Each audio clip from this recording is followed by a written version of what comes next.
But my first night in prison, Salem jail, back where they used to hang the witches, literally. They took me in, blue tier, cell 10. They put me in a room with this 350-pound white guy, and I was scared to death. I was terrified. I'd never been in a jail before in my life, and I was scared to death.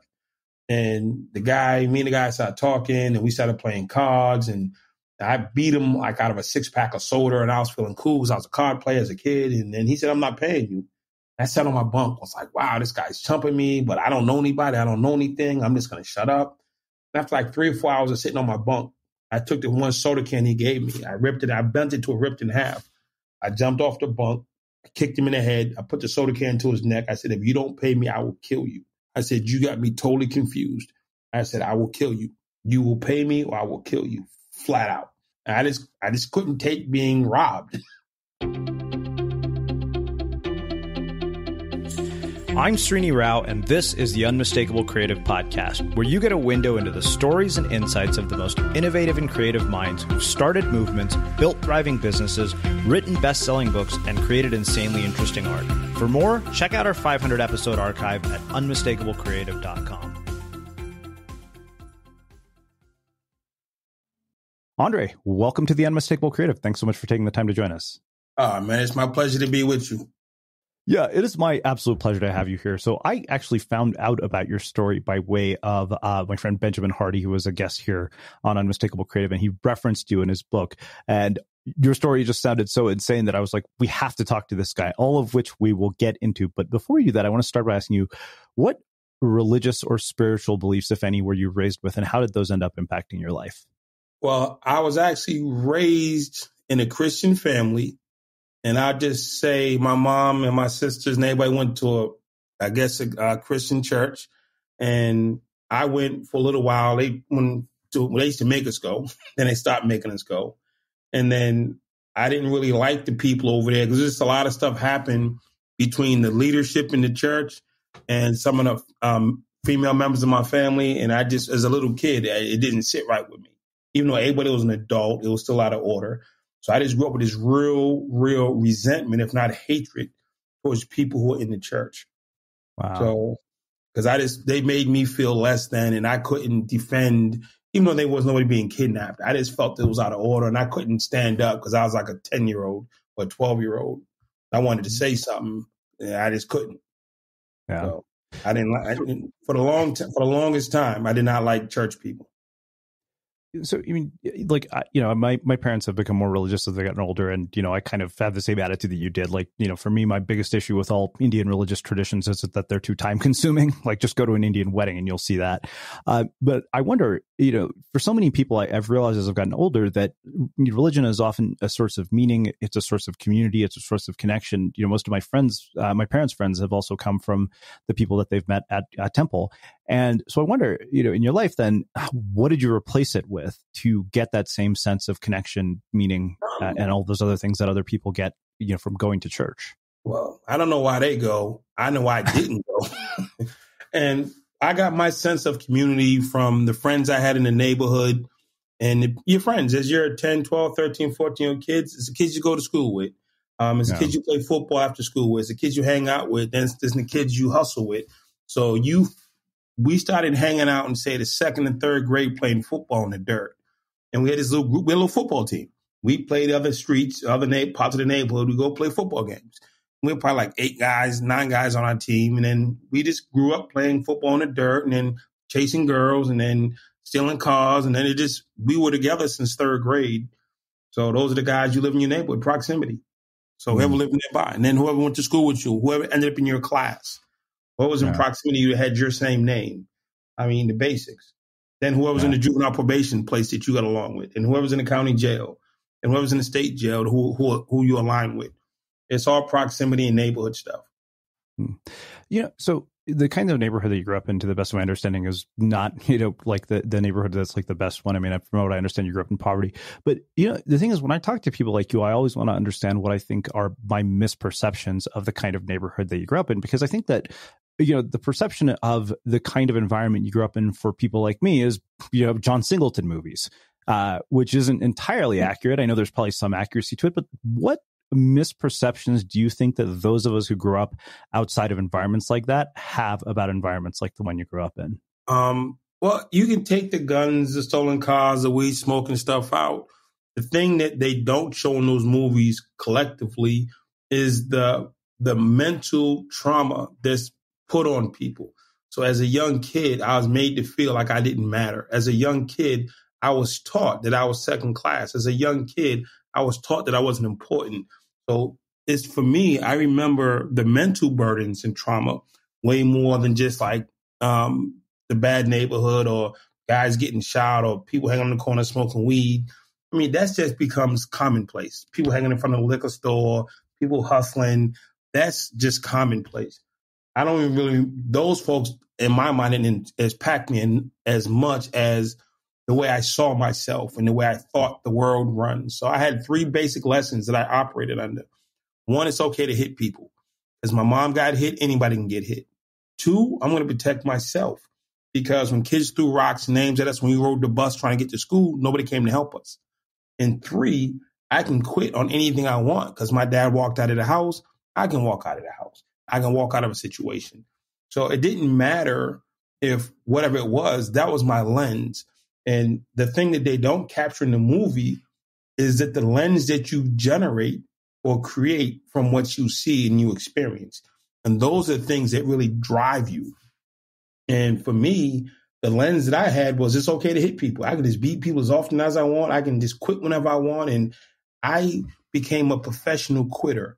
I quit at sports. I quit at church. I quit at media. I quit at choir. I quit at trumpet. I quit at everything to the point where it left me no positive options, but negative options. So the movies is the movies. It's like a lot of folks. There's a lot of music. There's a lot of stuff happening, but there's a lot of trauma that they don't show. I mean, I had a friend, his mother used to drink and she used to bring men home. And when she would bring men home, he'd come up the street to my house. And we're like in the 4th grade. So first time he came by, he told me. And after that, I just knew it was like uncommon. It was unspoken that, hey, mom brought some drunk. They both drunk and they're doing whatever. And you got to listen to that. So he would just come down to my house. It was like 4 houses away. And that's just what we would do. And it was just like the trauma he had to suffer from living through that was definitely way more painful than being in the inner city. So I'm a trauma guy. Trauma doesn't go away versus like the neighborhood stuff. Nobody remembers them. People grew up in nice houses. They still get high. You know what I'm saying? They still go through stuff. So it's not of course, not the aesthetics. It's the environment.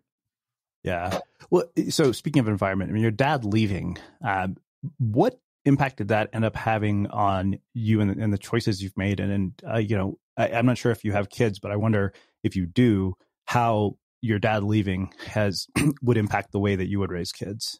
Well, the first thing, the biggest lesson was it's okay to quit. That was the biggest lesson. And I didn't even understand it at the time, but that's what I took from it. He quit on me, then I can quit. So anytime something got hard or something got troublesome or something got too much, I just quit. Or something didn't go my way, it wasn't the right day, I quit. And I became a professional quitter. And like I said, that attitude took me all the way to prison because I kept quitting on all the positive options I had in my life to the point I only had negatives. I do have a son. He's 15 and great kid, have plans. And I mean, I don't use the motivation of I'm going to be better than my dad because when you use a negative to force a positive, then a negative comes with it. So I just say, you know something? I know what he did good. I know what he did bad. And I just try to be the best I can for my son based on what I think he needs. Of course, we do things for our kids that we want it done for ourselves. That's any parent. But I refuse to use I'm going to be better than my dad because it already starts me in a 50% negative place. And that's going to come out as well. So it's like, hey, I got a great kid. What does he like to do? What does he not like to do? And I just try to be there as a dad as best as possible. Yeah. Did you ever reconcile with your father or did you ever see him again? Oh, yeah. Definitely. I've seen him since. I mean, I talked to him a couple of days ago. He's 80 years old now and he's sitting at home, 80 years old, and he's old. He's by himself and he's lonely. And unfortunately, I really can't help him with that. Because when I was in the 1st grade, he chose to go be with somebody else and raise their kids. And he left his 4 kids, on alerts, whatever you want to call it. So Yeah. he has relationships and bonds and great memories with that lady's kids, not us. And so now she's died. We're all grown. He's 80 and he's sitting home talking about, wow, where are my kids at? I'm like, yo, you left us a long time ago. So I call him out of respect. I check in on him out of respect. I take calls from him out of respect, but I don't wake up in the morning and say, wow, I wonder how my dad's doing. We don't have that type of relationship. It's like, yo, okay, he's technically my father, so I'll check on him. But it's not like we don't have an emotional connection because we never built one. Wow. Yeah, I guess, to me, I wonder what leads to enough of a level of forgiveness for somebody doing something so horrible to you as a kid that you're at least willing to say, okay, you know what? Because there are probably a lot of people who would say, you know what, to hell with this person. They bailed out on me. I'm not going to be there for them. Let them die. And yet you still call and check on him. So I wonder, what is it, emotional? Like, I know you mentioned you don't have an emotional connection with him, but at the same time, clearly you have, gotten past it enough to be the kind of person who checks in on him. It goes back to the trauma. But like I said, many years, my motivation was to prove him wrong. I'm going to prove to you that I'm lovable. I'm going to prove to you that I'm smart. I'm going to prove to you that I have value. And that's what drove me, to prove to my dad. But I was doing it in all the wrong spaces. Some people do it on the football field. Some people do it in the science room. I did it in the street. So I was trying to prove to him that I could be lovable, wanting all the rest of that stuff. But it's basic courtesy, man. What I do for a living is I help people. So it's really hard for me to go around the world and help people and not communicate minimally with my own dad. You know what I'm saying? So again, can we rebuild 53 years of absenteeism? I don't think so. But we can be cordial. Like we had a call the other day and he started telling me something about, I said, listen, Dad, let's do this. I'm a grown man. You're a grown man. Let's start there. He keeps trying to fix me when I was 8. I said, let that go. I said, you're grown. I'm grown. Let's start there. Let's not go back to when I was 10 and you explaining to me why you left, or when I was 12 and you're trying to explain to me why you didn't show up. That's over. Water under the bridge. I'm 53. You're 80. Let's start from here. And we can be friends from here. We can't be father, son, catch balls in the park. Them days are over. Yeah. And because he kept trying to relive my childhood. And I'm like, dude, I got a kid that's 15. We're past that. So he's trying to make up for stuff that he can't make up for. And it's unfortunate that he has to be home alone. But that's, like you said, that's the bed that he made. Mm-hmm. Yeah. So you mentioned the trumpet. I had to ask about the trumpet because I was a tuba player and I knew the trumpet story to some degree. But let me ask you how you go from playing football in the park with your friends to the trumpet to starting to get into trouble. What was the trajectory of that? And also, what ended up happening to your friends and to your siblings over the course of your life? Played football on the street, played in the park. In elementary school, everybody's just playing. We get to middle school, that's when I found out I was poor. There was a lot of kids who had stuff that I didn't have, and they told me about it. In middle school, you have to sign up for free lunch. You can't just be giving it like they do in elementary school. So there's all these indicators that Andre was poor, Andre was uncool, Andre wasn't up with the times, and kids tell you about yourself. 6th grade kids are mean. Middle school kids are most mean planet. I remember. I was catching hell. There was no other way to put it. And then a friend of mine suggested we go to the park and we can sell weed after school. But we didn't really sell weed. We were the runners for the weed dealers. So we'd run back and forth to the stash and bring the guys 5, 6, 7 bags of weed at a time. We make $40, $50, not $1 million, but it was enough that I could go buy some cool pants. It was enough that I can buy a cool jacket. It was enough that before school, when we stopped at the store, I can buy popcorn and sodas and narrolators and candy.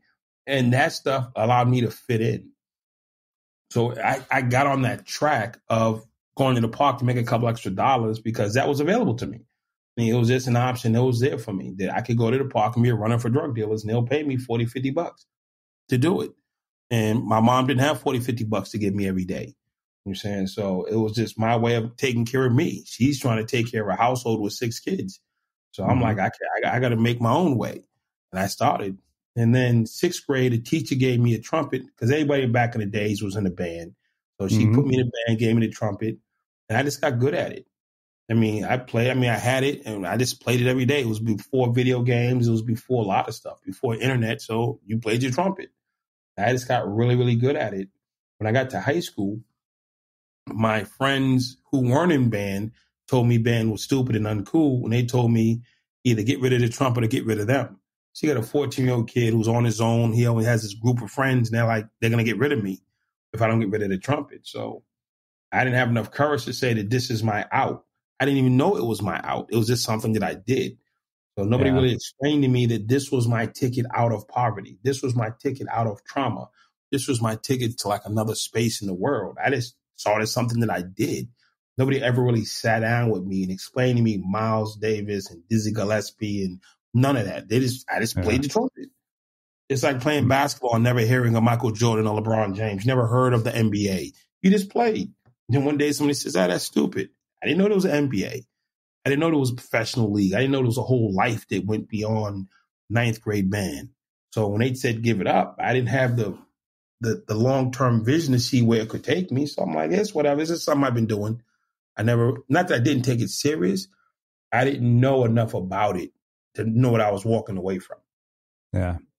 Well, I've had professional athletes here who are African-American. I've had, artists, authors, many who grew up in circumstances very similar to yours. And I wonder, what do you think it is that separates the people who find their way out of poverty or see that path, the one that you had, you're out, and recognize the out for what it is and leverage it, versus the ones who don't, who end up victims of their environment?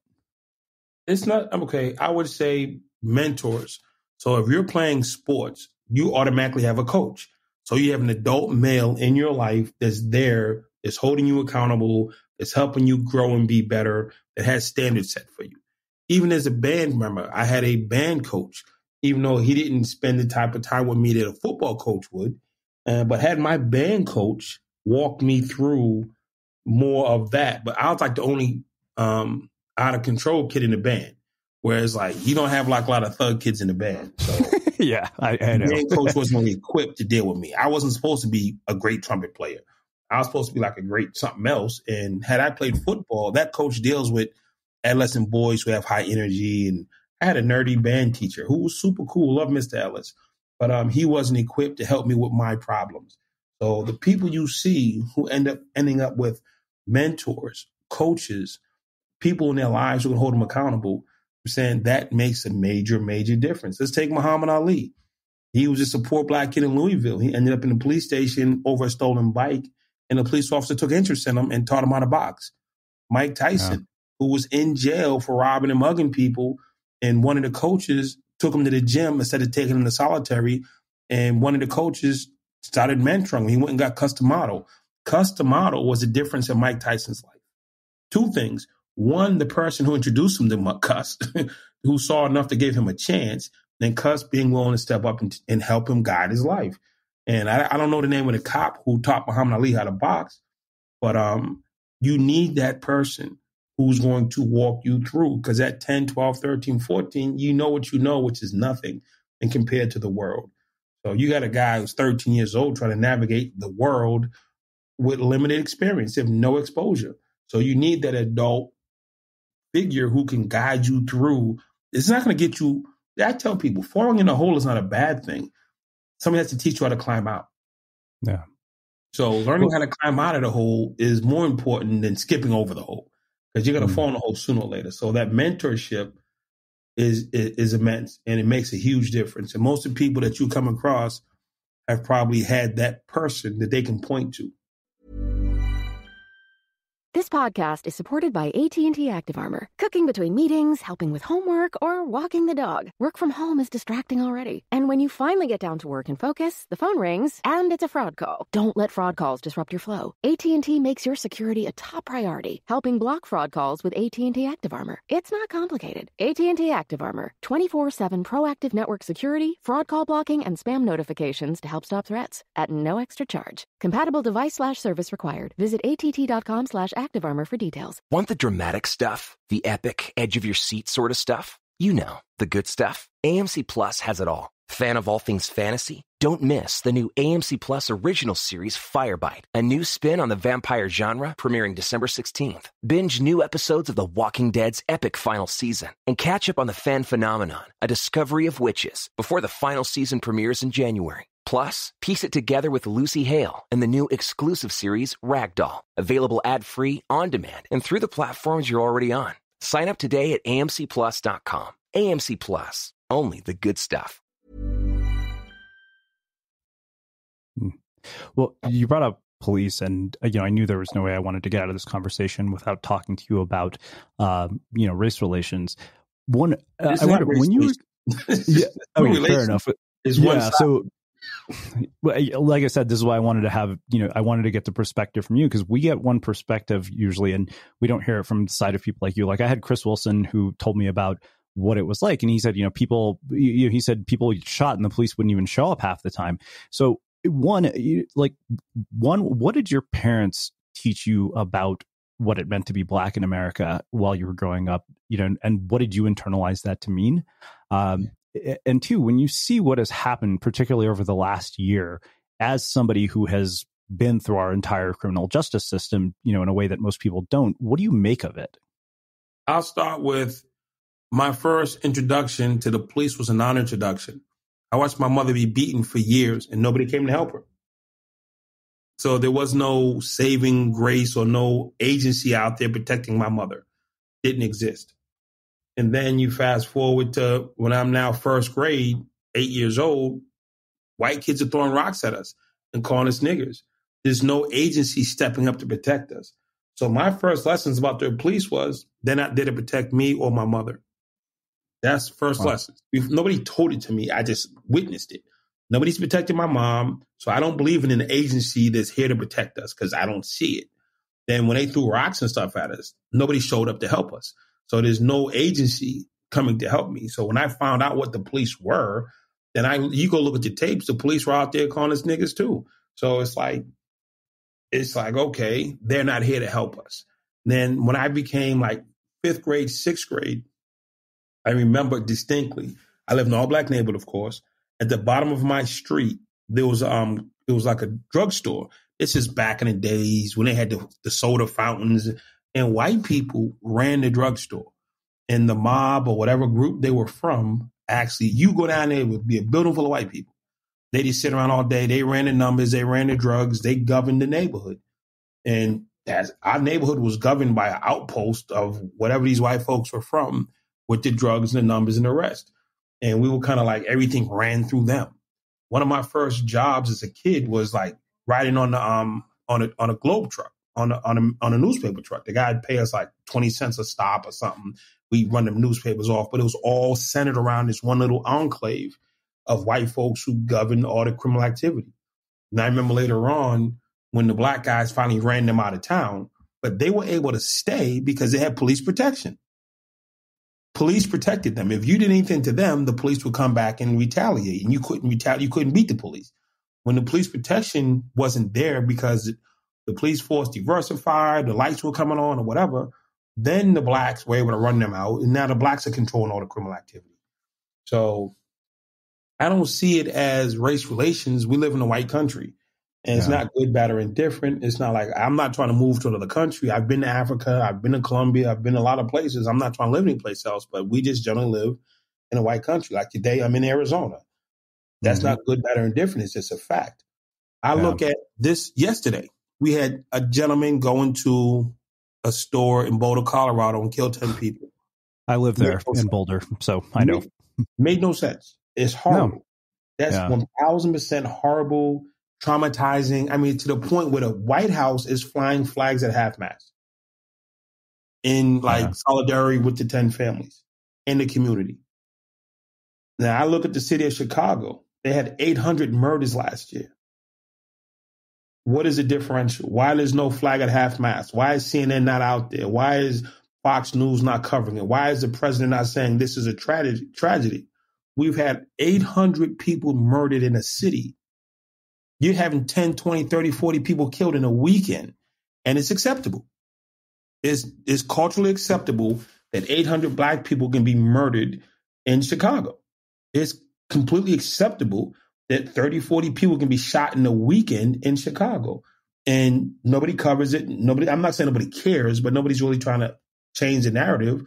Now 10 white people die, and I don't want to see anybody die. We fly the White House staff at half-mast. Black Lives Matter went to Washington, D.C. There was police on every single corner. And when they had the insurrection or whatever you want to call it on January 6th, all I could think when I was watching those people storm the Capitol, I said, if that was black people, it'd be a massacre right now. They'd have pulled out every gun. They'd have blew us halfway across the mall and said, what did you think we were supposed to do? If we had rushed the building, 3,000 black people, it'd have been, we're disrupting Congress, we're unseating the country, it'd have been everything to justify killing as many people who came through their door as humanly possible. Yeah. And then I've been in criminal justice for a while. So aside from everything else, I watched whatever amount of people crash through this building, beat down the police, go into the building, run Congress and the Vice President of the United States out of the building. And then they walked in and they all walked out. Where I come from, they surround the building. They arrest everybody inside. Why are they looking for people? You had them in the building. I've watched every police show, been in every police show you can imagine. You surround the building. You arrest everybody inside. You don't have to go look for nobody. A third or half the people just will just let go. Oh, it's basic trespassing. No, if you're in a building and somebody gets murdered, what they call joint venture. On South Carolina, hand of one, hand of all. They have all these wonderful terms. So if you're with somebody, there are people on death row right now because 3 guys pulled up to the store. 2 guys went in and killed the clerk. And the guy didn't even know he's on a death penalty too because he was with them. So all these people rushed the counter, rushed the Capitol, went in, killed cops, beat up everybody, walked in, walked out.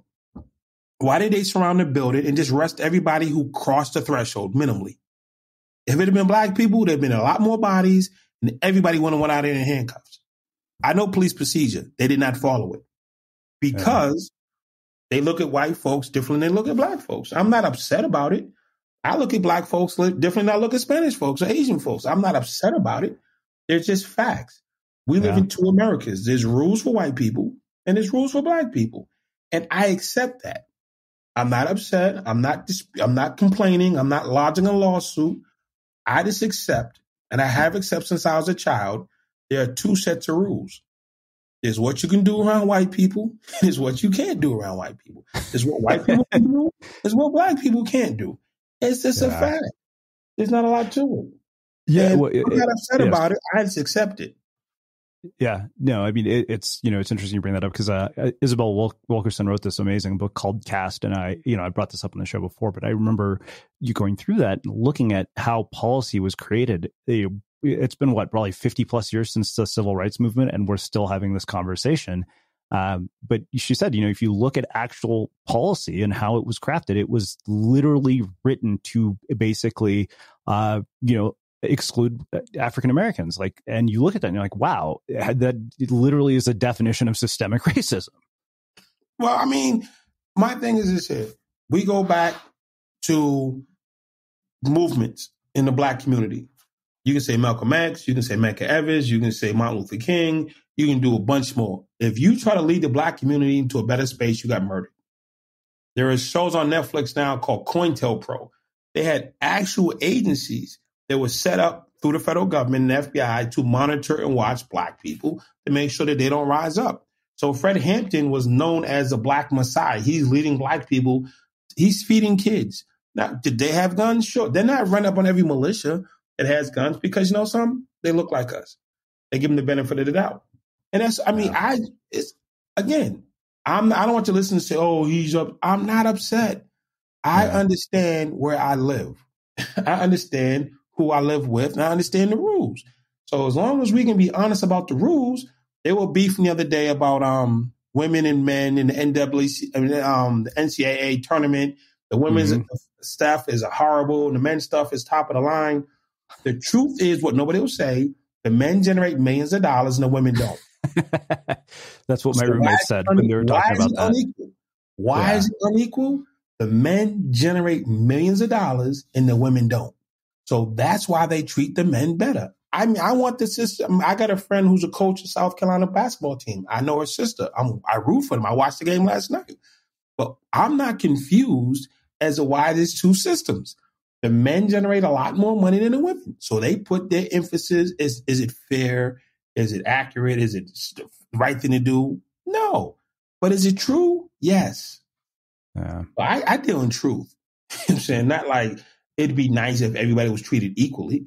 I don't live in that world. I live in a world that men's basketball generates more money than women's basketball. So the people who govern pay more attention to where their money's coming from. Now, it'd be nice if they so we're going to take 20% of this money and make the women's girls game better, but it's still not going to generate the money, perhaps. I don't know. It's unequal treatment, period. And I can tell you why. And anybody who watches basketball can tell you why. But now it's like, how could this be? Why are they getting such bad treatment? And they're not even giving the girls COVID tests the way they're supposed to. They don't generate money. NCAA is about generating money. Yeah. So women's sports, they had to sue to even get the stuff that they're getting because they didn't want to give it to them. Everything the women have gotten, they had to sue for because they don't generate money. Yeah. I appreciate your candor. So let me ask you this. So how do you go from, dropping out of the band to selling weed to a 100-year prison sentence? And what does the system look like? Because one thing that I distinctly remember, I had a lawyer named Sean Askenazi here, who now is a owner of a chocolate company, but he was a criminal defense attorney, and he was telling me, he said people take plea bargains all day long for crimes they didn't commit. He said the whole system would fall apart if people actually went to trial, and often often it's because they can't even afford their defense. But for you, like, what is that process from the first sort of run-in with the law to, all the way to, 100-year sentence look like? Well, I was actually selling weed before I joined the band. So, but this is the thing. As a young black kid who gets arrested, who has an absentee father, an overwhelmed mom, and I walk into a court system which immediately hands me a lawyer. My mother believes in the lawyer because he's a professional. And she believes that I didn't do anything wrong just because I'm her child. And then we get into this system she knows nothing about. Legalities and criminality is a whole world unto itself. So when you walk into this massive system, now you have black people going into the courthouse who used to be the place where they used to hang black people. In my opinion, the courthouse was where people met up so we can hang the black guy together. Because if you used to catch him out and hang him out in the field, I'm mad because I didn't get a chance to watch it as a neighboring white guy. So it seemed like, let's wait till the black guy gets to the police station or gets to the courthouse. They have tons of scenarios where they drag people from the courthouse and police stations and hung them. And it was the mob rule. So when you have a black mom walking into a building full of all white people, that's what it was in the 70s and 80s, who are now taking jurisdiction over your child, you just you're overwhelmed. You're not going to speak up. Your mom, they're not going to speak against the system. They're not going to tell white folk. I was taught as a white, you don't talk back to white people. You don't raise your voice to white people. It's just not permissible. My father, not my great-grandfather, not my great-great-grandfather, my father and my uncles and aunts were all born at home in the house because blacks weren't allowed to be born in hospitals when he was born. That's fact. So my father's not going to go from being born at home, being treated second, third, fourth class citizen since a baby. Now he's going to walk into the courthouse and exercise what rights? This is a seat of power. In his mind, that's the one building he doesn't want to be in. So the whole stigma of black parents from my era walking into a courthouse is a bad scenario from the start.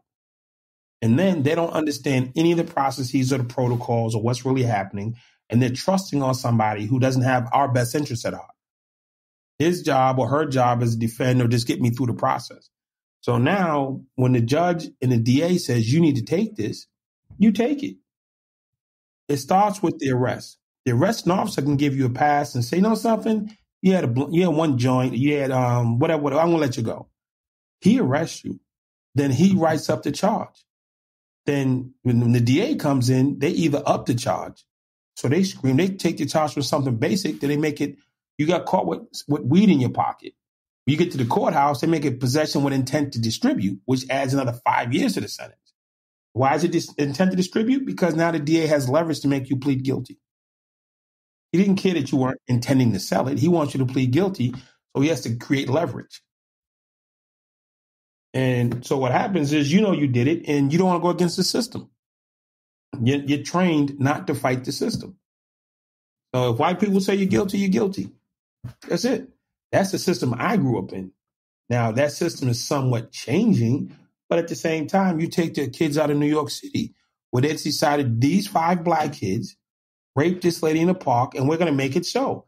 And we're going to send them to jail. If anybody who listens to this podcast thinks that I'm crazy, they go to Google, put an exonerated black man, and then like 200, 300, 400 stories will pop up. Guy did 36 years. Guy did 25 years. Guy did 18 years. And lo and behold, DNA say he didn't do it. Lo and behold, he didn't do it. Oh, the fingerprints didn't match. And I mean, you go to Google right now and put an exonerated black man, and it'll just pop up like you put in last night's scores. And it's like, okay, cool. And it's like one case, the guy was found guilty, sent to jail. He appealed because he asked for DNA. They wouldn't give it to him. DNA became available. So he won his rights to get the DNA. It took him, the court said it took him 12 years to get the DNA from the judge and the district attorney. The judge retired. The DA was about to retire, and they finally gave him the stuff. No longer took to prove he was innocent, 48 hours. But for 12 years, they said black lives don't matter in the larger scheme of things. So if we get the wrong black guy, no big deal. I mean, it's no big deal. Like the guy shot 10 people in a supermarket, and they shot him in the leg. I can give you countless people who've been shot in the head for maybe having a cell phone that look like a gun. I don't want the man to die. Yeah. I'm not happy he's not dead or whatever, not happy he didn't get killed. But I know too many black people who were dead because we thought he had a gun, or we thought he looked dangerous, or we thought he was going to do something. So you shoot for the head. You got a man with an automatic rifle who already killed 10 people, including the cop, and you shoot him in the leg. I'm happy he's alive. I want that for us. Shoot us in the leg. So what actually led to you ending up with a 100-year sentence? Two, what are the misperceptions that you think we have just from, seeing media? Like I said, I've definitely talked to probably half a dozen people who've actually served time, and I'm always surprised by how much I learn from them.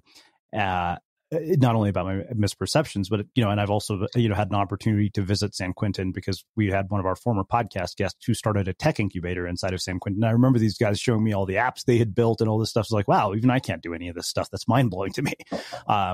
But one, actually, better yet, tell me about the first night in prison, like how you got there and the first night. Let's start there. The way I got there was I started robbing people. I used to sell drugs in the park. And I started robbing people who sold drugs in the park. It was just so much easier to rob the drug dealers and didn't have to stand in the park. I stand in the park all day. I make money. I can come down in 10 minutes, take everybody's money and be gone and then have to do any work.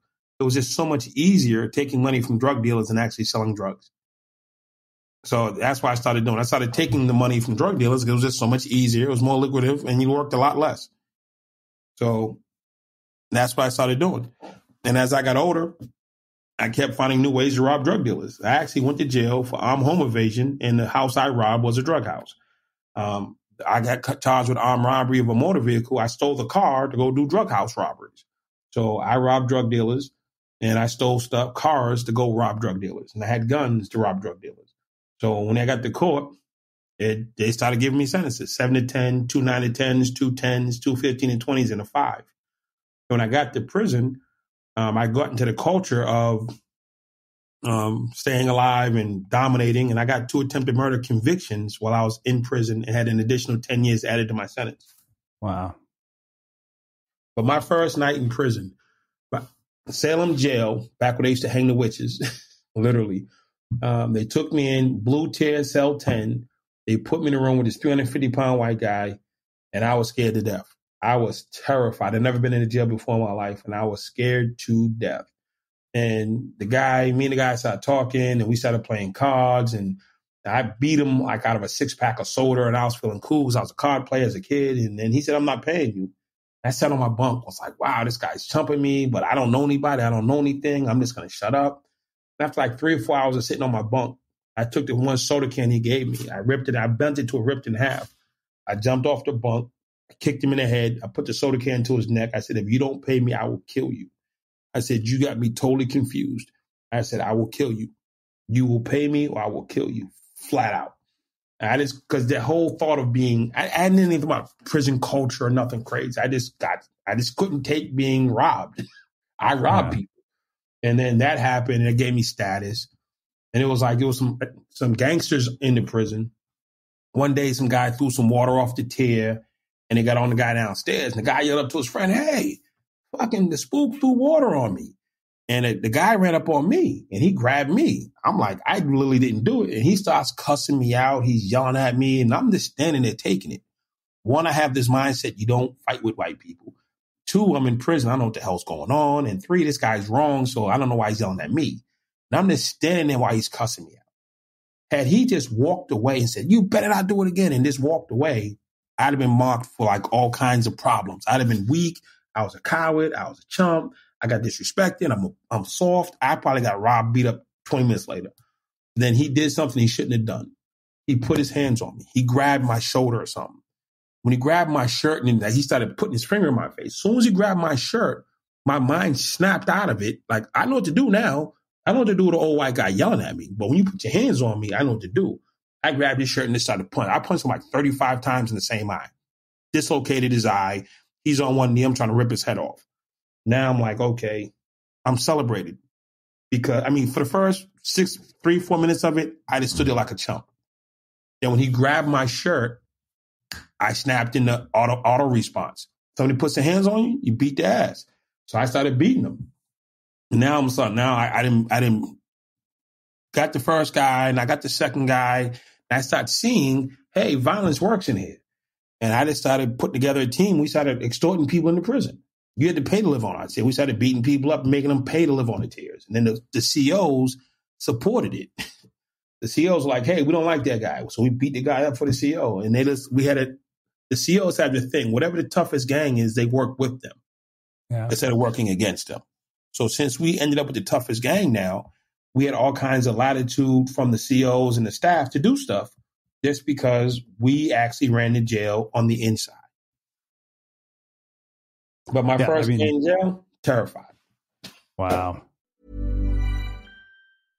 Warby Parker is committed to providing exceptional vision care online and in stores, offering eyeglasses, sunglasses, eye exams, and contact lenses. Glasses start at $95, including prescription lenses. Try Warby Parker's free home try-on program. Order 5 pairs of glasses to try at home for free for 5 days. There's no obligation to buy. Ships free and includes a prepaid return shipping label. Try 5 pairs of glasses at home for free at warbyparker.com/podcast.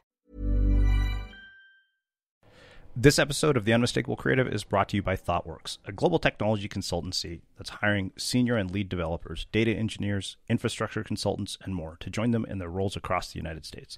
It's pretty clear that last year changed our working lives forever, and maybe it made you realize that you were ready for a change. At ThoughtWorks, they challenge curious minds to make a real impact, get to know them, and discover how you can make your mark in tech. At ThoughtWorks, you're free to seek the most ambitious challenges, free to change career paths, free to use technology as a tool for social change, and free to be yourself. They're looking for change makers, opportunity creators, status quo shakers, ThoughtWorkers. And if you're listening to The Unmistakable Creative, that's probably you. Learn more and apply at thoughtworks.com/careers. Again, that's thoughtworks.com/careers. So how long did this pattern of violence continue? And two, when you are staring at, 100-year sentence, it's pretty clear that, hey, I'm probably going to die in this place. And I'm sure that you probably met lifers inside of a prison. And I remember, Joliah, who'd robbed 30 banks, he said the safest people in the prison are actually lifers. You never think that, but which may or may not be true based on your experience. But how do you find the sense of meaning and feel that there's any purpose to living? Like I think that to me, the most absolutely terrifying thing in the world is to potentially end up in prison just from the stories I've heard. I think I would kill myself before I let that happen. But the thing is where you're coming from. You're coming from a stable life with a stable place and a life and kids and a job and an income, and you pay taxes and you take trips. I'm coming from abject poverty. I'm in the streets every day. I'm going back and forth to the police station. I'm going back and forth to juvie. By the time I get to prison, I've been geared and raised for this. So it's like, if I just took you and threw you on an NFL football field, it's going to hurt the first time somebody runs into you.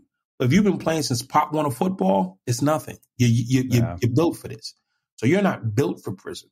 I was built for prison. I went through all the trauma in the house, then all the trauma in the neighborhood, then all the trauma in public school, then alternative school, then juvie, then the county. By the time I got to the state prison, it was just like a natural transition. And I was in the county jail, and I actually had a robbery. I went to a town, I robbed somebody for their car. Then I went out and did a robbery in the car. Then me and my girlfriend was riding around in the car. We got arrested in the car. And so when they caught me in County A in the car, they charged me with stealing the car. And I paid bail, I went home. They send the information to where the car came from, say, hey, we found your car and we're going to send it back. They said that car wasn't stolen, it was robbed. It was taken in a robbery. So they send my picture in the county where I took the car from. They charged me with armed robbery. I'm in court. I'm in jail. I have 2 pieces of paper. One says larceny, I stole a car. The other one says armed robbery, I stole a car. I went to my lawyer. Now, I'm a high school dropout. I went to my lawyer. I said, listen, I'm looking at these 2 pieces of paper. They're the exact same. The only difference is one says robbery, one says larceny. Is this double jeopardy? I mean, everybody knows double jeopardy. And he looked at me, looked at the papers and told me no. Then he ended up taking me to trial and losing my trial and getting me 10 years. But I happened to plead guilty to the lesser case because my girlfriend was attached to it. I wanted her to go home. I go up on appeal. The appellate court said unequivocally, Commonwealth versus Norman, this is double jeopardy. Reverse my case. I could have went home. I should have never went to prison. Had my lawyer done his job, I'd have never went to prison. He could have looked at these and said, yep, we're going to take you down to the county. You're going to plead guilty. You got probation. We go to trial. He should have filed a motion to dismiss the second charge saying he's already been tried and convicted for this, Your Honor. Double jeopardy. It has stood. I'd have never stepped foot in prison. But my lawyer looked right at basic paperwork that a high school dropout could figure out and lied to me. Then sold me down the river. And since I've been home, he reached out to me and he apologized. He apologized. You know what I'm saying? And he said, hey, let's go to lunch, man. I'm sorry. I did you wrong. I just want to make up. I'm a Christian now. And I'm like, I accept your apology, but no, we don't need to go to lunch. I mean, so had this white man, for the record, said, I'm going to do my job, and I should have never went to prison. Now, I did the crimes. I did all the crimes. It wasn't mistaken identity. But had he looked at that and just said, okay, we're going to plead you guilty to the lesser charge, take your probation, and dismiss the state charge. He didn't do it. It wasn't his concern. His concern was sending me to prison, and he was my lawyer. So when my lawyer is trying to send me to prison, what is a district attorney necessary for? Yeah. And I mean, again, I did the crimes, so I deserved the punishments. But by law and had I been a rich kid and I had parents with real lawyers, they'd have looked at that, they'd have did it the way it should have been done, plead him guilty in the lower court, get the higher courts dismissed, and I'd have went home, and nobody would have blinked. But my lawyer's like, he doesn't matter, send him to prison. My lawyer. So, I know how this story ends. I mean, the trajectory is remarkable. I mean, I remember when I read the words prison to Harvard, I was like, I have to find this guy. Like the minute I had that, I was like, okay, we have to have this guy on the show as a podcast guest. So one, how long was it before something changed, and what prompted the change that made you think, yeah, you know what, I'm not going to stay here? Especially with, something like 100-year sentence, Harvard, even for a kid in high school who's got, perfect scores in SAT, Harvard is a long shot. And you decide from, a 100-year prison sentence that you're going to go to Harvard. I mean, I was in prison. When I got to prison, prison is governed by dangerous and mean people, for lack of a better term. And I wanted to be one of the bosses. I wanted to be the boss. So my goal was to be the number one guy in the system. So I have been kicked out of 9 different states, Pennsylvania, Oklahoma, Tennessee, Indiana, Alabama, Texas. I've been shipped around the country. Massachusetts, 9 months kicked me out. Pennsylvania, 2 months kicked me. I went all over the country just fighting and getting in trouble. I ended up in solitary confinement with 2 attempted murder cases, 10 years added to my sentence. And I thought I was winning because I had accepted this is my space in life and this is where I'm going to be. And I had an epiphany moment that I was a king of nowhere. And I realized that I was a king of nowhere. I mean, okay. And I said to myself, that's why I say to people, Andre, if you're really the king, you're really the boss, do for yourself the one thing you really want done. Go home. And I couldn't let myself out. I said, and he said, and you're not the boss. You're not really the boss. You're the make-believe boss. You've created this narrative in your mind that isn't real, and you're trying to live it out, and it's not real. And I can show you it's not real. And I was demonstrated, you're not the boss. You're really not the boss. So I said, okay, I can't be the boss. I shouldn't want to be here. I said, first I said, I want to be free. First time in 6 years, I said the words, I want to be free. My first 6 years of being in prison, I never once thought about going home. I was completely content staying in prison. And I said, I want to be free. So I looked around at the white guys, the black guys, the Spanish guys, the church guys, the basketball players, the chess players, the guys who did this, the guys who did, nobody went home and stayed free. Everybody came back. I said, free doesn't work. It's a trick. I don't want to go for the trick because it's not working. I said, well, who doesn't come to jail? I said, successful people. I said, okay, well, where do they come from? College. So I said, I'll go home, go to college, be successful. I had to pick a school. I picked Harvard University. I'm from Boston. I used to ride my skateboard in Harvard Square. It's the only school I knew the name of. It's literally the only school I knew the name of. So I picked that school. And everybody thought I was crazy. Everybody thought I was like lost my mind. But I said, no, this is it. I'm going to go home, go to college, be successful. And I'm going to go to Harvard. And then everybody thought I was crazy, but I believed. And I wrote down my plan on how to go from the basement of a prison to Harvard University. And I started working every single day, 20 hours a day on that plan. And even though nobody else believed or saw it, it took me 8 years teaching myself how to read, teaching myself the law, teaching myself anger management, going to self-help groups, going to college behind walls, going to different programs, going everything that wasn't nailed down, stopped hustling and fighting in jail, got rid of the knives. I started doing everything the right way for 8 years, not 8 weeks, 8 years, 20 hours a day. I worked on this and I finally got out of prison. And I got out of prison. I started day one. I went prison, parole office, youth center. I started going to youth centers and helping kids, helping them understand how they can turn their lives around and do better. And I told them, I said, you're going to jail because you've been traumatized, not because you're black, not because you smoke weed. You've been let down and disappointed and you act out because your feelings are hurt. At 8 and 9 is cute. At 13 and 14 is criminal. Let me show you how to process your emotions and be a better person. First, it was black boys and it was black girls. And I went and started helping white kids. White kids cut themselves. They have drunks in their families. They drink. They do drugs. They got bullies. They don't do well in school. I thought white kids were all perfect because I grew up watching the Brady Bunch. And the white kids at these schools aren't from the Brady Bunch. And some of them do live in big houses, but they have bad families or bad family dynamics. So I started helping everybody. I ended up in Guatemala. Now I'm in Costa Rica. Now I'm in Sweden. Now my thing was, if you call me, I'll show up. And that's what I've been operating under.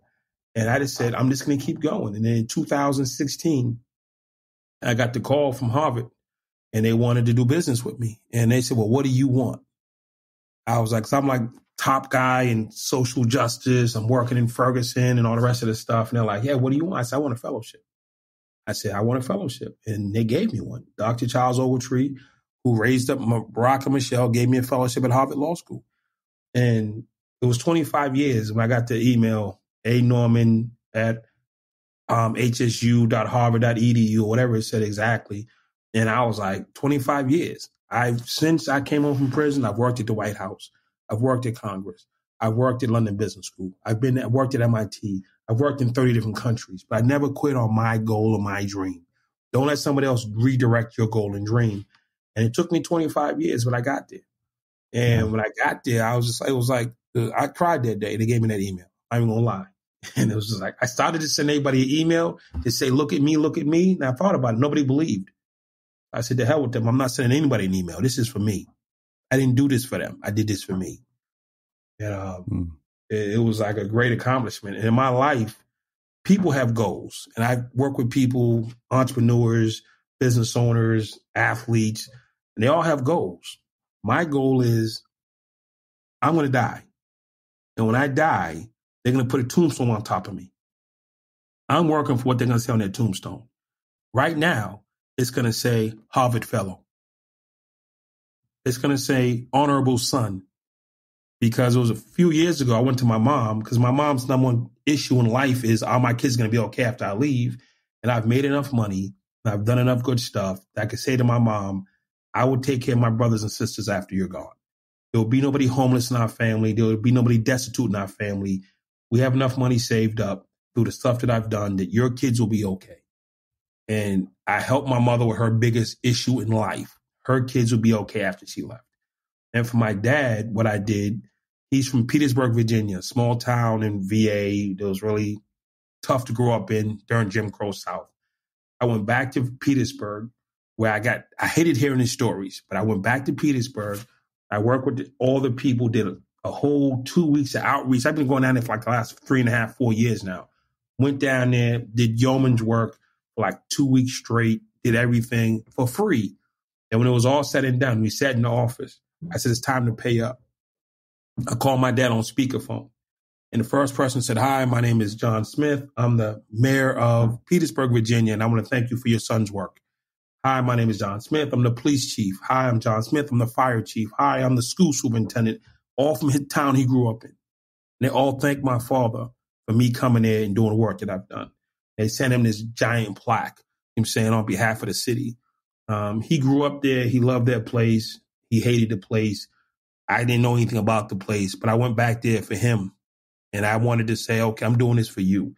We can't be cool, but I can go to your hometown and make your name good again, our name good again. So it's going to say Harvard Fellow, Honorable Son. And now I'm working on my next little chisel thing is ending slavery. My goal is I want to end slavery. In this country, we had a thing called the 13th Amendment, which allows the constitutionally to lock people up and enslave them if you can say they committed a crime. Now, back in the 70s, when slavery first ended, loitering was a crime. Vagrancy was a crime. This was, say, it would, like, you couldn't put them on a plantation, so you give them a little misdemeanor crime, and you can sentence them to 2, 4, 5 years of hard labor, which is free labor, slavery. And since slavery's ended, all these civil rights and different movements, and Barack Obama, now Vice President Harris, we've been tearing down the house of slavery. My goal is to get that 13th Amendment changed, where it doesn't say you can incarcerate somebody under the pretense of slavery if they commit a crime. I want to take what is deemed the last bastion of slavery, mass incarceration, and throw that last brick into the ocean. I believe if you rob somebody, you should go to jail. I believe if you commit a crime, you should go to jail. But let's not take an 8-year-old kid, not educate him, leave him in abject poverty, give him drugs from outside of the country, then come and over police and arrest him for being what we created him to be, and then send him to jail. And during COVID, I think 30% of our prisons have emptied out. So you've been keeping all these people in this prison for all this time, working at max capacities. When COVID came, it showed that you didn't need to keep these people in jail. COVID came, you started kicking people out by the dozens, by the thousands, and there's no mass crime wave. There's no mass crime wave. You let out 30% of your prison population and there's no mass crime wave. So holding people in jail is not a prerequisite. It's an intentional act. So why are we keeping people in jail? Because we don't want them in society. Who don't we want in society? Black and brown men. 4% of the country is black men between the ages of 18 and 35. Those 4% make up over 40% of the prison system, which doesn't make sense. Yeah. So I want a Harvard Fellow, Honorable Son, last brick in the ocean on my tombstone. Wow. Y'all keep trying to buy a boat or a plane or a Bentley. I'm working for what's going on my tombstone. My kids are not going to sit around and say, what should we chisel on dad's tombstone? I'm not leaving that up to them. I'm taking control of what goes on my tombstone. And right now, I got Harvard Fellow and Honorable Son. And I'm working on some more shit. I love it. That's how I live my life. So I do have, a question about the period, both of sort of your, moment of redemption as well as coming out of prison. So you have this, sort of moment in which you make a drastic change where you go from being sort of this, violent person who everybody looks up to, hey, I'm done with all this nonsense. I'm heading to Harvard. What does that do to your friendships? Like, these people are the ones who I'm guessing are the ones that you have been closest to this entire time. So how does that dynamic change? And then the other question I have is about actually coming out, because you mentioned so many people end up back there. And I've had other people who told me that coming out is actually much harder than going in.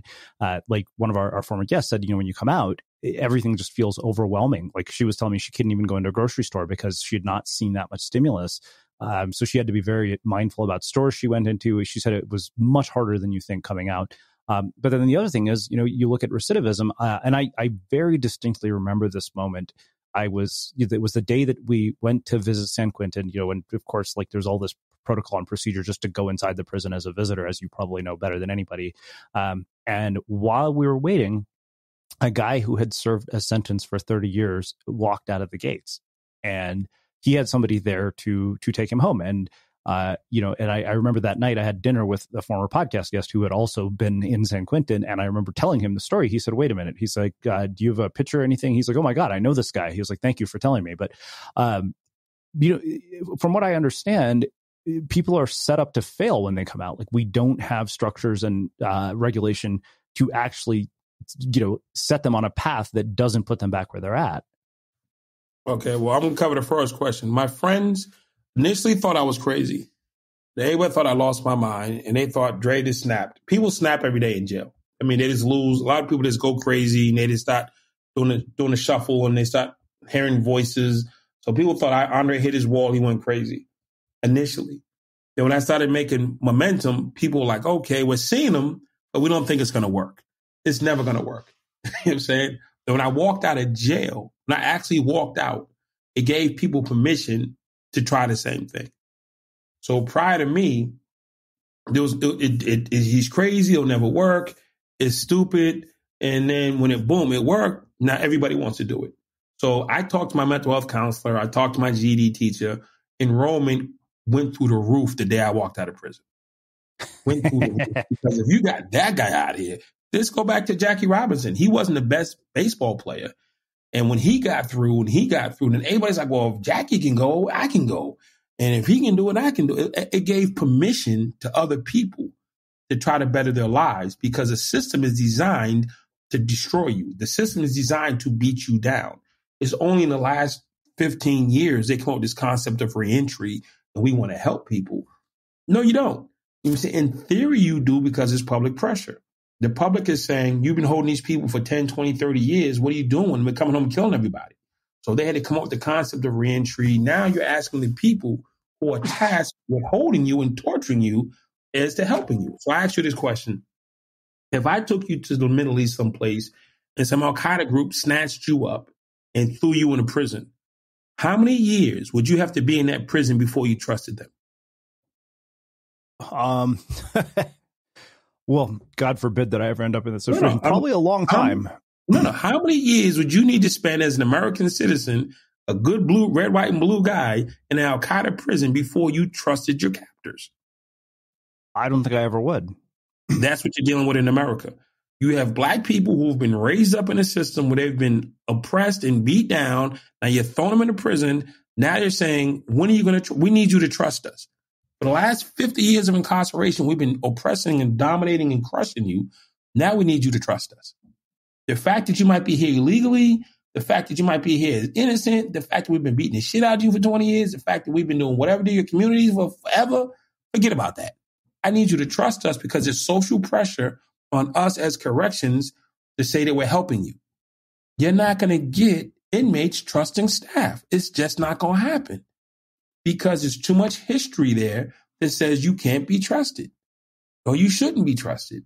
So you're asking the people who they distrust the most that they should trust them.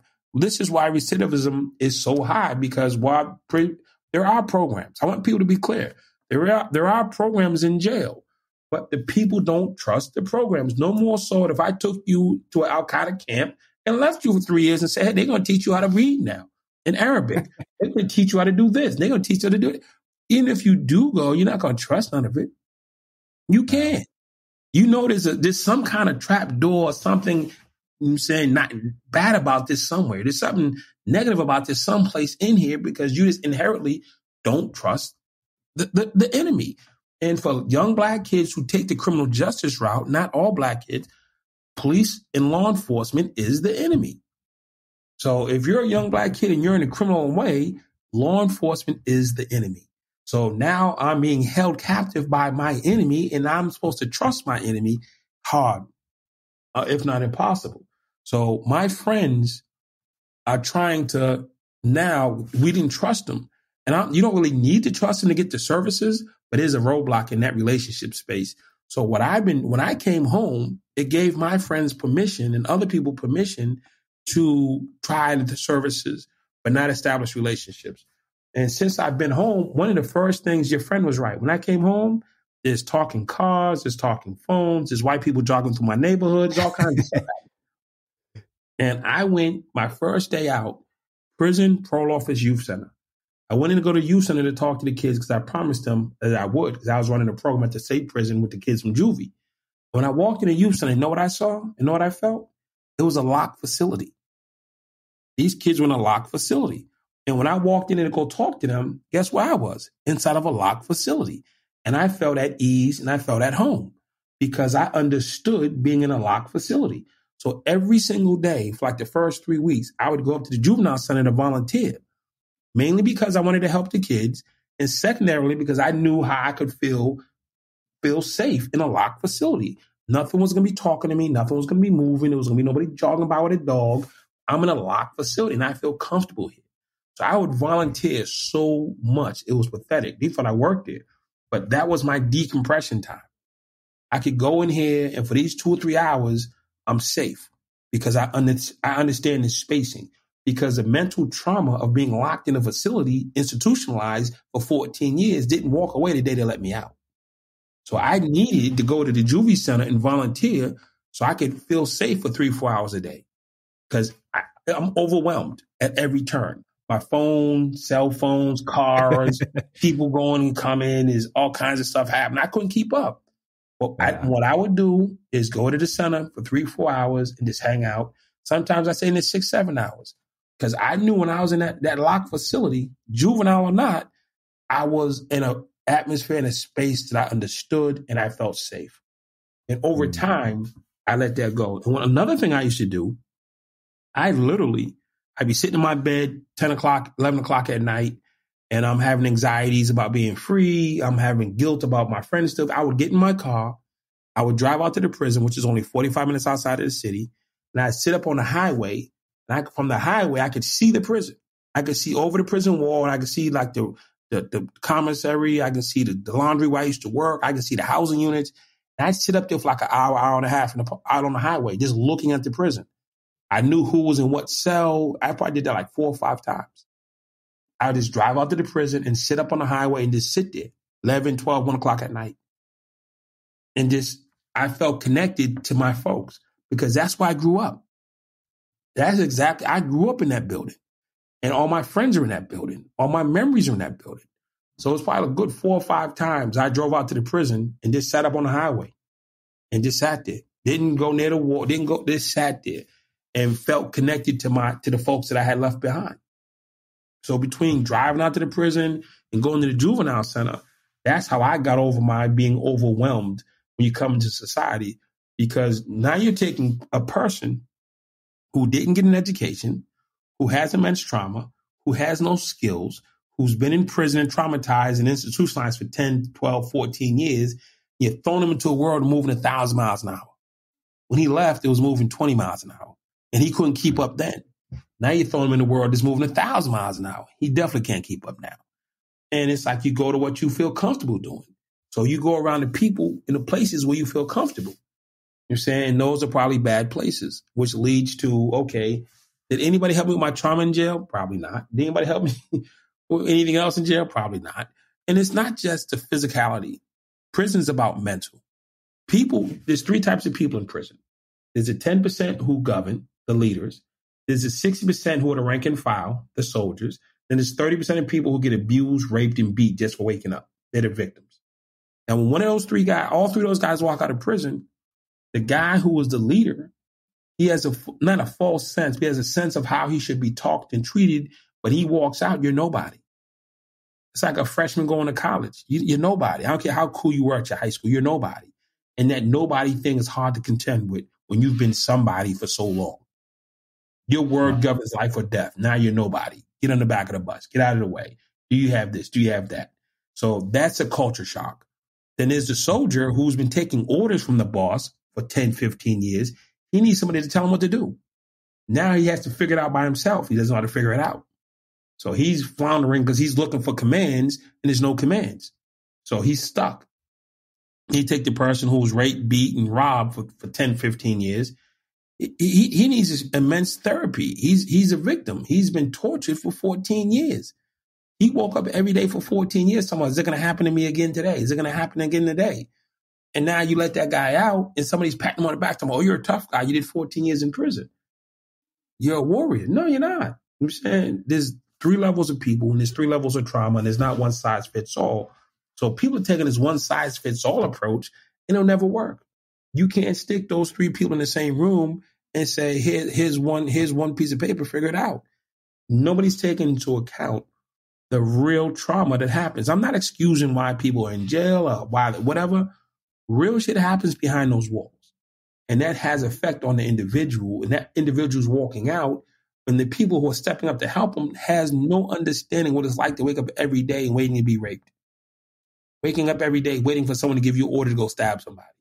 Waking up every day, having the ability to give an order to go stab somebody. This is trauma. And if you don't know who you're talking to, you're most likely going to miss. So when these guys are coming home, they're a program set up by some people with some great thoughts and intentions, but they don't understand the people. They have no understanding of what they've been through and what they're thinking in their modalities. So 89, 90% of the time they get it wrong. Loving people is not the issue. It's understanding where they've been and what they've been through and helping them understand and process that. I told the kids when I came home, you're going to jail because you can't process what's happened to you. And that's why you're off track and you're out here. Now you went to jail for 10, 12, 15 years and nobody's taught you how to process that. So you're back at square one times 20. Your process is all messed up. Your thoughts is all messed up. And it's just tough. And that's not including the emotional attachment of having to deal with family and relationships and kids. Just walking out into the world is tough. Wow. I feel like I could talk to you for 3 hours. You're just a wealth of fascinating stories and wisdom. This has been truly mind blowing. I know now why Ben said you got to have Andre on your show. Because this has just been so eye-opening. And like I said, I feel like we could easily talk for 3 hours about this stuff. There's just so much here. And there's a few things I want to say before we go. One, please. I accept things for what they are. And like, hey, well, I mean, since when George Floyd died, my phone rang off the hook. I had hundreds of my white friends who are CEOs and business leaders and entrepreneurs around the world wanting to know how do they navigate social justice in 2020, now 2021. And there's been people who've been helping the Black cause or helping inner cities. But now, since they didn't keep a record of it, people are challenging them, talking about, you haven't been helpful. And there's people who haven't done anything. They've been minding their business. You're a racist now if you can't definitely prove what you've done for Black people. And then there's okay, well, I did this. Well, it's not enough. I did this. It's not enough. I did this. It's not enough. Then what is enough? Think about this. If you walk down the street and there's a guy outside with change, he got a little cup and he's begging for change. How much is enough to give him? If you give him $10, is that enough? Would he accept more? If you give him $100, is that enough? You give him $500, is that enough? Give him $1,000. He'll always take more. So right now, you're trying to give money to the homeless guy, and they're saying it's not enough. Well, how much is enough? Nobody knows. You give all your money, it's technically still not enough. Now, if you sit down with the man and find out why he's homeless and what his issues are and help him fix that, I'm saying it might cost you 1,000 times less, but that's enough. Relationships is what's missing. If you establish a relationship, then you can help heal the person, help fix the person, help redirect the person. Throwing money in the cup is no relationship. So there's never enough. It'll never be enough. So I've told my white companies and friends, simply throwing money into the NAACP college fund, it will never be enough because it's like there's no relationship. You have to have some kind of relationship with the person you're trying to help for it to be meaningful and received. And minus the relationship being established, it'll never be enough. And you'll always be called out for not doing enough. So I'm helping them understand how to make connectivity and create relationships. So it's not about how much money you give, but the intent in which you give and the space in which you give and understanding of what you give. You know what I'm saying? Again, it's not so much the money. It's the relationship and the thinking behind the money that matters. And I don't want people to act. My number one mentor is Orthodox Jewish rabbi. His name is Natan Schaefer. And I met him in jail, and he taught me all the premises of respect, attentiveness, responsibility, helping people, servanthood. And he taught me how to be human. And no black people wanted to come near me, but this old Jewish guy came and befriended me, and he became my counsel.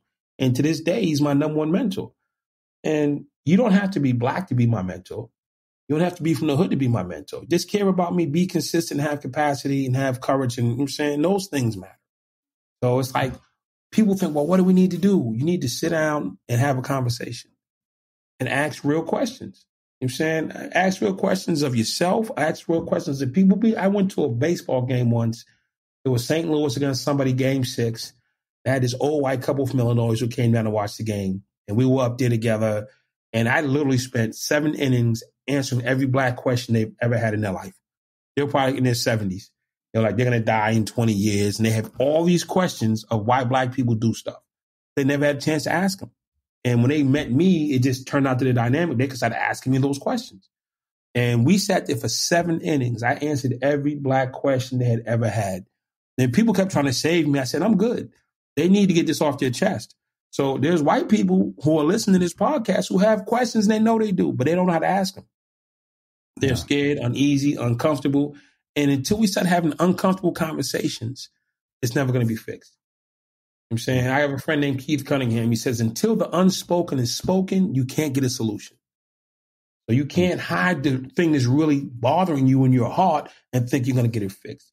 So you have to have these conversations. You have to own these questions. You have to own your space. And then they say, okay, then we go from there. I mean, there's no right, there's no wrong. I'm not here to make you feel bad for being white. I tell people, I work with rich white kids. I said, never let anybody make you feel bad for what you have. But you should feel bad if you don't take what you have and do the best with it. You're saying make the most out of it. Don't have all this opportunity and squander it. That's disrespectful. I don't need you to send your toy to the south side of the city. Take your gifts, go to college, open a company, then hire people. That's what you do.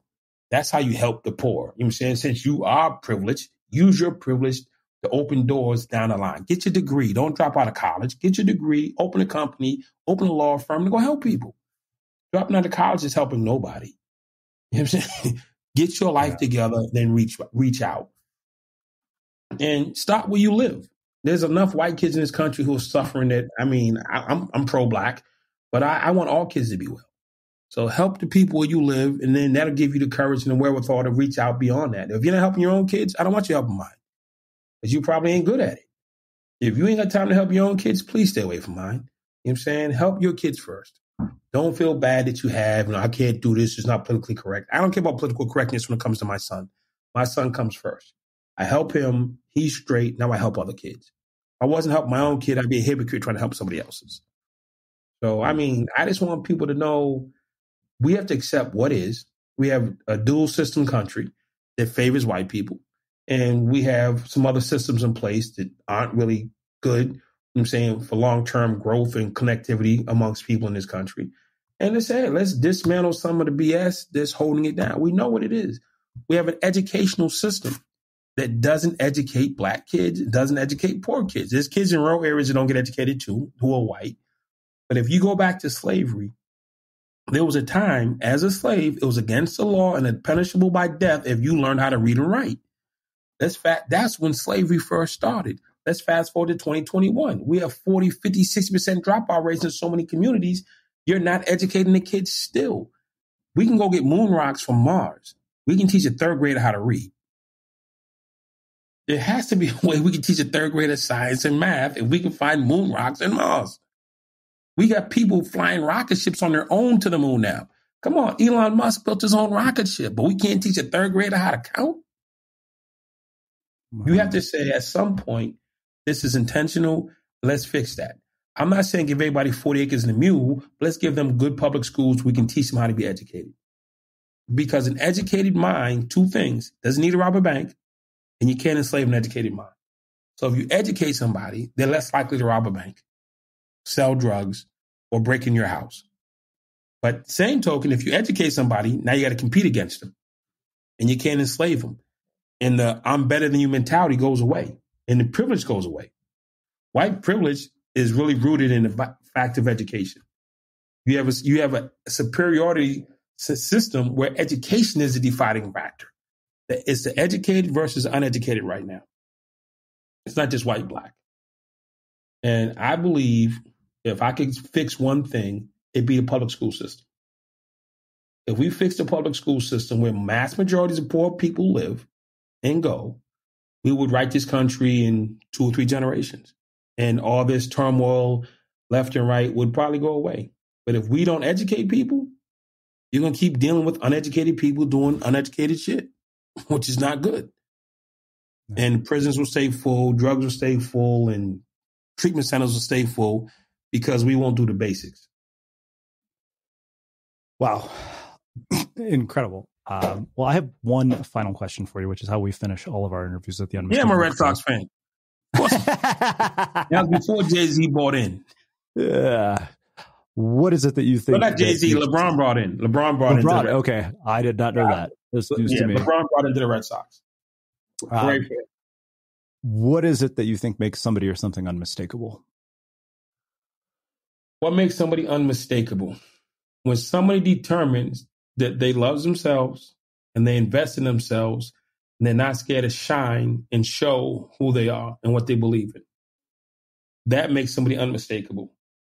When you say, I am okay with me and I'm going to be the best me that I can be in my space, and it doesn't matter where I rank in the world, I'm just going to be the best me that I can be, and I'm going to be free to be myself.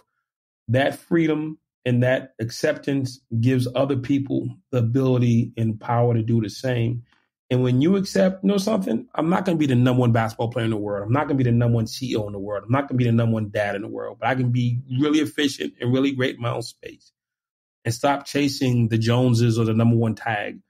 So I tell people I have the number one prison redemption story in the world. And I might do. That's my opinion. But am I the number one dad in the world? No. Am I the number one son in the world? No. Am I the number one poker player in the world? No. So, most people won't be number one at anything globally. Accept who you are, embrace who you are. And when you accept that and embrace that, then you can give that to somebody else to do the same. When everybody's trying to be like the number one guy, there's only one room at number one. There's only room for one at number one. That's one. So let's be us in the Bible, because I've since joined the church and I don't beat up people for going to church anymore. I haven't. But in the Bible, there's a saying. They say, who is the greatest amongst us? And it's the servant. So I wake up every day and I say, who can I help today? So yesterday I was in Utah trying to helping a family get better and get whole. And week before that, I was in Hampton, Virginia, doing 5 days of outreach, helping people get whole. And when I was in Virginia, I got sick. I went home and spent my 2 days off in bed drinking NyQuil and orange juice. And when I got to Utah, they didn't want to hear about me being sick from Virginia. They just wanted me to show up and do my job. I'm in Arizona this week helping people. Next week, I'll be in Vegas. And next week, I'll be in Atlanta. And I just wake up every day and I want to help people. And I'm happy there. I don't have millions of Instagram followers. I don't have people banging on my door asking for autographs. But I'm happy with my life. And I have a goal. Harvard fellow, honorable son, last brick. Find a goal. If everybody finds a goal, we have time not to hate on each other. I can't think of a more fitting way to end our conversation. You have been eye-opening, inspiring, thought-provoking, pretty much everything I thought you would be, and so much more. I can't thank you enough for taking the time to join us and share your story, your wisdom, and your insights with the listeners. Where can people find out more about you, your work, and everything that you're up to? Well, I mean, if they want to find out about me, you can definitely get Personality Isn't Permanent by Dr. Ben Hardy. If you like to read, I'm in that book. There's another book called NR by John O'Leary. He's a great guy to St. Louis. Awesome story. I'm in that book. So if you're a reader, you can get NR by John O'Leary, Personality Isn't Permanent by Dr. Ben Hardy, or you can buy Ambassador of Hope by Andre Norman. All three are on Amazon. You can go to andrenorman.com, and on there, all my social media stuff is there. If you go to Google or YouTube, put my name in, stuff pops up. And my thing is simple. If there's somebody on this broadcast who's listening that's having problems or struggling, whether you're a mom with 3 kids or you're a mom and dad with 2 kids or you're a business owner and you're not getting stuck, if they call you, I'm going to put it on you because they're your people. They reach out to you and say, hey, I need to connect with Dre. It's as simple as that. I don't care if you own a Fortune 500 company or you got a bike shop. If you need help, I help you. That's it. It's not a lot to that. So I just want to help people be better. And if you want to help people be better, I can show you. I had a friend yesterday. He says, listen, I'm 70 years old. You're one of the smartest guys I've ever met in my life. He wants to sell his company and come hang out with me and help people. I was like, cool, that works. I said, sell your company. He's considering selling his company. He said, yo, I've had people say it to me over the years. He says, I could just hang out with you and do what you do. That'd be great. And there's a guy, one story from Sweden. I went to Sweden. I did a whole 30-day tour in Sweden, and one of the coolest guys in the country and one of the richest. I was hanging out with him, and I said, I've always wanted to buy stuff, and you're super, super rich, and you can buy anything you want. What do you do now? He says, I consolidate my businesses. I don't get rid of them. And then I make sure my kids are okay. And then I go out, and I want to learn how to help people. He said, why do you think you're here? I'm learning that from you. I was like, wow. I wanted to be the richest guy in the world, and the richest guy in the world wanted to be like me. So there was nothing wrong with being me, is what he told me. He says, being you is actually honorable. So if you want to sell your company or consolidate or come learn how to help people, holler at your boy. You know what I'm saying? We can use more help on this side. Amazing. Well, again, like I said, I can't thank you enough for taking the time to join us. And for everybody listening, we will wrap the show with that. Thank you for listening to this episode of the Unmistakable Creative Podcast. While you were listening, were there any moments you found fascinating, inspiring, instructive, maybe even heartwarming? Can you think of anyone, a friend or a family member who would appreciate this moment? If so, take a second and share today's episode with that one person, because good ideas and messages are meant to be shared.